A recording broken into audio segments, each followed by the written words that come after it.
Welcome to Garden Plants with Jim Putnam. Let's talk Edgeworthia chrysantha.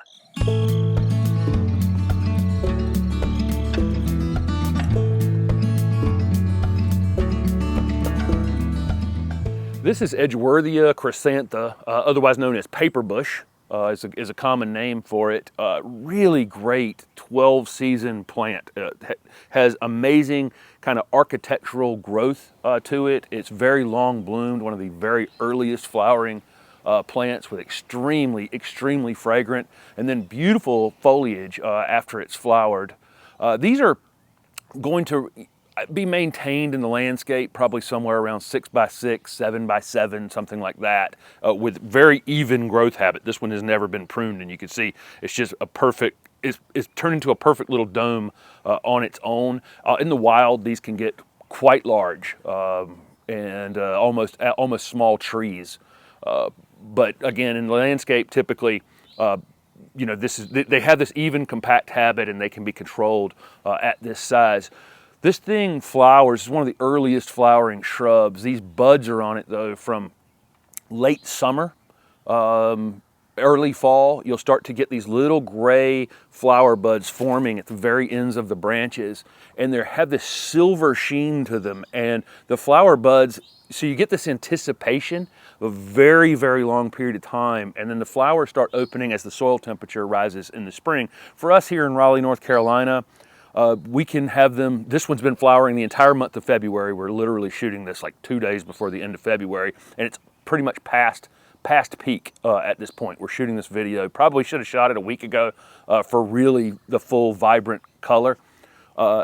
Or they can start as late February, early March, depending on how the winter is going. The first few warm days, warm soil days, these things, they'll start opening, and they go from that silver sheen tight bud to pretty much a white color, and then the interior flowers open yellow. There are other colors of Edgeworthia, but the species, Edgeworthia chrysantha, is white with yellow flowers toward the center of the cluster. I can't stress enough how incredibly fragrant these Edgeworthia actually are. I mean, it's just absolutely amazing. It's a hyacinth-like fragrance, or a gardenia-like fragrance, in the same family as gardenias, actually. The foliage, once these flowers are done, the foliage will quickly emerge, and it's really beautiful, elongated, bluish-green leaves. And if this thing never flowered, and all you saw was that foliage and then the yellow fall color on it, you'd buy this plant even without the fragrant flowers. And then when it loses the leaves, you know, you get this architecture in the middle of it, which is also quite striking. These are best in part shade. You'll see shade or part shade. I don't think, you know, in the deep shade, it's definitely going to stretch quite a bit, and it's not going to have quite as full a habit. This one is getting direct sun in the morning. The house is blocking it out probably by around 1 o'clock, 2 o'clock in the afternoon. So it's getting a good amount of direct sun. These are hardy in zone 7 to 10 typically. Those of you in zone 6B, probably in a protected part sun spot, could attempt to grow these as well.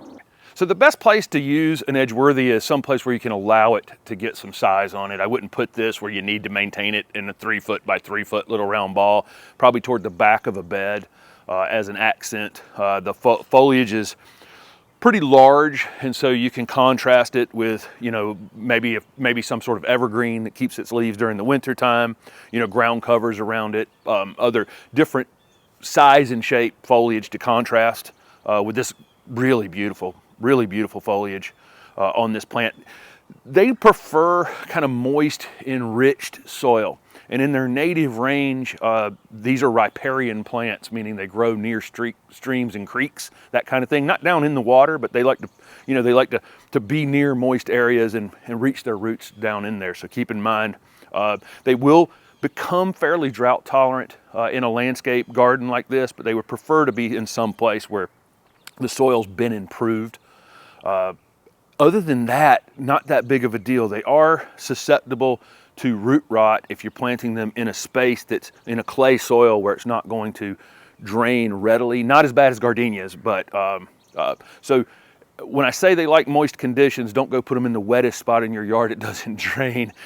In their native habitat, they go in kind of dry, raised spaces and reach down into the water. So if it is a moist area, mound them up just a bit and then let them decide to go down in the water. That's my recommendation. Again, once it's established in the landscape, they're pretty drought tolerant, but it's one I'd keep an eye on during the summertime. They're really good at letting you know. This is one that wilts and tells you it's dry. A lot of the plants in the landscape will just start losing leaves. This is not one of those. It'll let you know. There's really very little maintenance to do on one of these Edgeworthias. We fertilize about now in February with an organic fertilizer. We've got this area mulched. We've got weeds away from it. That's pretty much it. If you put it in a place where you can just let it grow, you really don't have to do any pruning on it.